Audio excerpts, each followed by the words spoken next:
حسبناللہ و نعم الوکیل، بہت ہی خوبصورت کلمات ہیں یہ.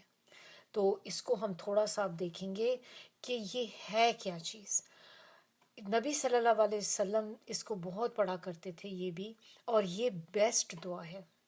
دعاؤں میں اور بھی جیسے دعائیں کئی ہیں، جیسے نبی صلی اللہ علیہ وسلم کچھ دعائیں بہت زیادہ پڑھا کرتے تھے. ربنا آتنا فی الدنیا حسنہ وفی الآخرۃ حسنہ وقنا عذاب النار، یا مقلب القلوب ثبت قلبی علی دینک. یہ دعائیں بہت زیادہ پڑھتے تھے. تو لیکن یہ والی جو ہے نا، یہ بھی بیسٹ دعا ہے. اور اس میں ہم کیا کہتے ہیں کہ ہمارے لیے اللہ ہی کافی ہے، اور وہ بہت اچھا کارساز ہے. اور یہ کلمات اگر آپ کو یاد ہوگا کہ یہ کس نے پڑھے تھے، کس نے کہے تھے یہ کلمات، آپ کو شاید یاد ہو کسی کو کہ حضرت ابراہیم علیہ السلام کو لیے جب آگ تیار کی گئی تھی، اور اتنی بڑی آگ تھی کہ جیسی انہوں نے کبھی پہلے دیکھی نہیں تھی، لوگوں نے اتنی بڑی آگ تیار کی گئی تھی. اور جب ان کو آگ کے اندر بالکل پھینکنے لگے تھے، تو اس وقت تصور کریں تھوڑی دیر کے لیے، اپنے آپ کو سوچیں ان کی جگہ پہ رکھ کے، کہ اگر اس طرح سے بہت بڑی آگ لگی ہوئی ہو اور ہمیں اس کے اندر اٹھا کے پھینکا جانے لگے، کہ آپ کو لوگ اٹھا کے پھینکنے لگے ہیں آگ میں، تو اس وقت کیسا خوف کا عالم ہوتا ہے. انسان کے اندر ڈر ہوتا ہے، کیونکہ ظاہر آگ تو آگ ہوتی ہے نا. آپ کو تو نہیں پتا کہ کیا میرا حال ہوگا اندر جا کے، اور کتنی تکلیف ہوگی. اب حضرت ابراہیم علیہ السلام کو نہیں پتا تھا کہ یہ آگ ان کے لیے ٹھنڈی کر دی جائے گی. ابھی تو نہیں پتا نا ان کو، باہر جب تک اندر نہیں گئے وہ. تو اس وقت انہوں نے یہی کلمات پڑھے تھے. پھر اسی طرح جب لوگوں نے نبی اکرم صلی اللہ علیہ وسلم سے کہا کہ قریش کے کافروں نے آپ کے مقابلے کے لیے ایک بڑا لشکر جمع کر لیا ہے، تو آپ صلی اللہ علیہ وسلم نے بھی اس وقت یہی کلمات کہے تھے، حسبنا اللہ و نعم الوکیل. اور یہی خبر سن کے صحابہ کرام کا ایمان بڑھ گیا، اور انہوں نے بھی یہی کلمات ادا کیے، حسبنا اللہ و نعم الوکیل. ان کے علاوہ اور بھی کسی نے کی کہا تھا. حضرت عائشہ رضی اللہ، انہوں نے جب افک کا واقعہ ہوا تھا، جو ان پہ تہمت لگائی گئی تھی، وہ سورہ نور میں ہم نے پڑھی تھی، آپ لوگوں کو یاد ہوگا پورا واقعہ وہ. تو جب افک کا واقعہ ہوا تھا، تو اس کے اندر بھی جب ان کا ہار گم ہو گیا تھا، تو اس وقت پریشانی میں، اس وقت بھی انہوں نے یہی کلمات پڑھے تھے تب، حسبنا اللہ و نعم الوکیل. تو پھر جب بھی کوئی پریشانی یا خوف محسوس ہو، تو اس وقت ہمیں بھی چاہیے کہ ہم اسی وقت یہ کلمات ادا کر لیں، اس کو پڑھنا شروع کر دیں. آپ صلی اللہ علیہ وسلم نے فرمایا کہ حسبنا اللہ ہر خائف، یعنی کہ ڈرنے والے کے لیے امان ہے. جو بھی بندہ کسی بھی قسم کا اس کو ڈر ہو، خوف ہو کسی چیز کا، تو اگر وہ یہ پڑھ لے تو اللہ اس کو امان دے دیتے ہیں، پروٹیکشن دے دیتے ہیں اس ڈر سے، اس خوف سے. اور آپ صلی اللہ علیہ وسلم نے فرمایا کہ جب کسی چیز سے خوف کی وجہ سے یہ کلمہ پڑھا جائے، تو اللہ تعالیٰ اس خوف سے اس کو نجات دے دیتے ہیں. طبرانی کی روایت ہے یہ. حضرت عائشہ سے روایت ہے کہ آپ صلی اللہ علیہ وسلم کو جب غم ہوتا تو وہ بار بار یہ پڑھنا شروع کر دیتے تھے، حسبنا اللہ و نعم الوکیل، یہ پڑھنا شروع کر دیتے تھے. تو اب دیکھیں، انسان کی زندگی میں بعض اوقات ایسے موقع آتے ہیں کہ جب آپ اپنے آپ کو اتنے سارے لوگوں میں ہوتے ہوئے بھی اپنے آپ کو تنہا محسوس کرتے ہیں. آپ کو لگتا ہے کہ آپ بالکل اکیلے ہیں، جبکہ آپ کے گرد ایک مجمع لگا ہوا ہوتا ہے.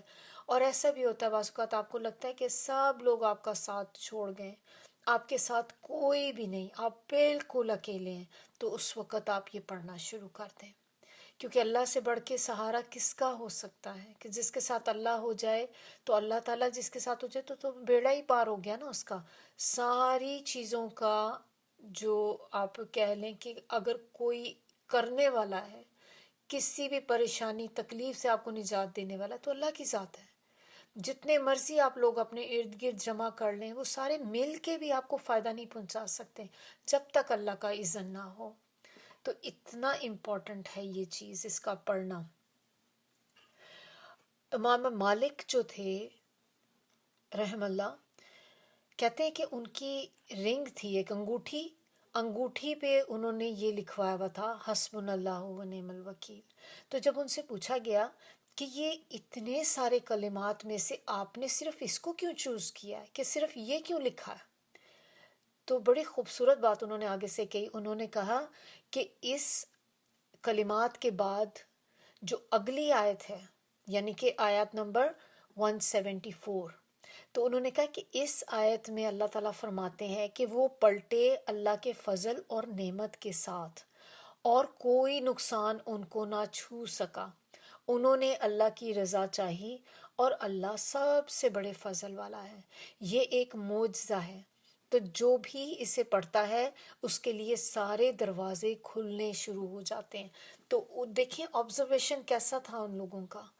سبحان اللہ، کہ یہ ہوتا ہے تدبر قرآن میں، کہ انہوں نے کہا کہ یہاں پر آیت نمبر 173 میں حسبنا اللہ و نعم الوکیل، اور آگے والی آیت کے اندر اللہ تعالیٰ نے کیا بتایا کہ انہوں نے کہا کہ اس کے فوراً بعد اللہ تعالیٰ نے آیت نمبر 174 میں یہ کہہ دیا کہ کیونکہ انہوں نے یہ پڑھا تھا تو اس کی وجہ سے وہ اللہ کا فضل اور اللہ کی نعمت کو حاصل کر کے واپس پلٹے، اور پھر انہیں کوئی تکلیف بھی نہیں پہنچی، اور نہ ہی ان کو کوئی غم اور کوئی دکھ ہوا، کسی قسم کا ان کو غم اور خوف نہیں رہا. تو جو بھی کوئی پڑھے گا تو پھر اس کے اوپر بھی اللہ تعالیٰ فضل اور نعمتوں کی بارش کر دیں گے، اور اس کو اللہ تعالیٰ تکلیف سے بچا لیں گے. اور اس کے اندر ہم کیا دیکھتے ہیں کہ حسبنا اللہ و نعم الوکیل میں انسان اس چیز کا اقرار کر رہا ہوتا ہے کہ مجھے کسی کی ضرورت نہیں ہے، میرے لیے میرا اللہ ہی کافی ہے، اور میں اللہ کی پلاننگ پہ یقین رکھتی ہوں، کیونکہ وہ سب سے بیسٹ پلانر ہے، سب سے بہترین پلان کرنے والا ہے. اور اگر میرے لیے کوئی سب سے بیسٹ پلان کر سکتا ہے تو اللہ کی ذات ہے، اور میں اپنی پلاننگ کے اوپر اس کی پلاننگ کو امپورٹنس دیتی ہوں. ایون لوگوں کی پلاننگ کے اوپر بھی میں اللہ کی پلان کو امپورٹنس دیتی ہوں، کہ بعض اوقات لوگ بھی آپ کے لیے کچھ پلان کرتے ہیں نا، کہ یہ بھی تم یہ کر لو، میرا خیال ہے تمہیں ایسا کرنا چاہیے، اس طرح سے ایسے کر لو تو ہو جائے گا، یہ ہو جائے گا. جتنی مرضی کوئی آپ کو کہے، لیکن آپ کا یقین اعتقاد اللہ پہ ہونا چاہیے کہ میرا اللہ ہی ہے جو سب سے بڑھ کے میرے لیے پلان کرنے والا ہے. اور پھر آپ کے اپنے لیے بھی سم ٹائم ہم خود بھی اپنے لیے جو پلاننگ کر رہے ہوتے ہیں، چاہے وہ آپ کو کتنی ہی پرفیکٹ کیوں نہ لگے، کہ یہ تو بس میں نے جو کیا نا، میرے حساب سے تو میرے دماغ سے میری عقل کے مطابق مجھے لگتا ہے کہ یہ بیسٹ پلاننگ ہے، پھر بھی آپ یہ سوچیں کہ وہ پلاننگ تب تک نہیں ہو سکتی جب تک کہ اللہ نہیں چاہے گا. آپ جتنے مرضی پلان کر لیں، کام تو تبھی ہوگا نا جب اللہ کا اذن ہوگا. تو اللہ پر ہی یقین رکھنا چاہیے کہ بس اللہ ہی ہے جو میرے لیے پلان کرے گا. ہم اپنے کوشش ضرور کرتے ہیں، لیکن اینڈ رزلٹ تو پھر اللہ کے ہاتھ میں ہی ہوتا ہے، کہ اگر لکھا ہے اللہ نے تو وہ کام ہو جائے گا آپ کے لیے. اسی طرح امام ابن قیم فرماتے ہیں، انہوں نے اس کلمات کے بارے میں، حسبنا اللہ و نعم الوکیل کے بارے میں کچھ معجزات بیان کیے. انہوں نے کہا کہ اللہ نے جب بھی قرآن میں یہ چیز بیان کی ہے، حسبنا اللہ و نعم الوکیل، تو اس کے ساتھ دو چیزیں آتی ہیں. یعنی کہ یہ جب بھی آیا ہے قرآن میں تو اس کے ساتھ اللہ تعالیٰ نے دو چیزیں عطا کی ہیں. ایک تو یہ کہ خوشخبری، اور دوسری یہ کہ اللہ نے ہر قسم کے شر سے پروٹیکشن، ہر قسم کے شر سے نجات اس کو عطا کرتا ہے اللہ تعالیٰ. تو جو بھی کوئی پڑھے گا پھر اس کو یہ دو چیزیں ملیں گی، خوشخبری بھی ملے گی، اور اللہ تعالیٰ آپ کو ہر طرح کے شر سے بچا لیں گے. تو جو بھی اللہ کا تقوی اختیار کرے گا، اللہ اس کے لیے راستہ نکال دے گا، شر کو دور کر دے گا، اور اللہ اس کو ایسی جگہ سے رزق دے گا جہاں سے وہ گمان بھی نہ کر سکتے ہوں گے. اور جو اللہ پر توکل کرتا ہے تو پھر اللہ اس کے لیے کافی ہو جاتا ہے. سورہ طلاق کی آیت ہے، یہ بہت خوبصورت آیات ہے. تو جب دیکھیں ہماری زندگی میں بعض اوقات ایسا موقع آتا ہے، آپ کو لگتا ہے کہ جیسے آپ کسی ٹنل میں ہیں، اور ٹنل میں آپ کو دور دور تک کہیں روشنی نہیں ہے. تو تصور کریں کہ کبھی آپ نے ٹنل میں کبھی گئے ہوں، اگر ساری لائٹیں ایک دم سے بند ہو جائیں تو کیسی فیلنگ ہوگی انسان کی، بالکل گپ اندھیرا. تو اس وقت انسان، اور ہماری زندگی میں کوئی کئی موقع ایسے آتے ہیں کہ آپ کو اپنی زندگی ایسی ہی محسوس ہونے لگ جاتی کہ جیسے بالکل اندھیری ٹنل ہے، کوئی لائٹ نہیں ہے اندر.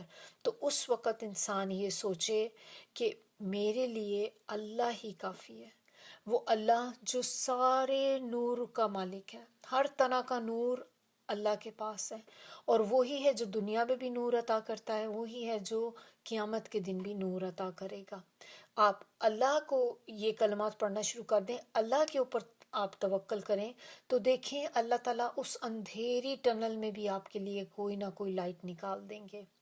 اور بعض اوقات ایسے بھی ہوتا ہے کہ ہم دنیا میں کئی نیک کام کر رہے ہوتے ہیں، لیکن آپ کو لگتا ہے کہ کوئی ریکگنیشن ہی نہیں ہے آپ کے کاموں کی، کوئی نہ تو آپ کو کہیں سے کوئی اچھا بدلہ مل رہا ہے، کوئی آپ کو رزلٹ نظر نہیں آ رہا ہے ایسی چیزوں کا.